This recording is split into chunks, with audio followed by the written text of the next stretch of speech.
The issue with the illusion of the American dream is that it is an illusion. And it's funny because it feels like it's painted to us as like this mountaintop to climb to. That if we work hard enough and we try and we keep going and we keep pushing, and that's what I did for years. I was a student and a professional, and I had a very specific vision of the work that I was moving through, the different hurdles I was climbing through, get this degree, get this job, find the partner. That's the road to happiness. But for me, it felt like when I got to the peak of that mountaintop, or at least I was getting my way to the peak of the mountaintop, I was realizing like something doesn't feel right. I don't feel the way I thought I would feel. And like, is this really what I'm going to be doing every single day for the rest of my life? So there was this underlying nagging feeling that something was missing. And a big part of what I want to talk about in this episode is listening to our body and the signs that our body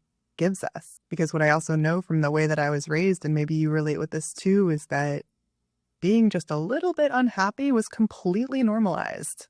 Completely normalized. Almost everyone around me was struggling with some minor form of anxiety and depression. And I was too. I had experienced anxiety since I was a kid. In adolescence, I absolutely struggled with anxiety and depression. In the professional realms that I was in, everyone was so stressed out. People were constantly busy, constantly too much to do. People were on medication, having conversations about anxiety and depression. It was very normalized. And I think it's important for us to talk about those things.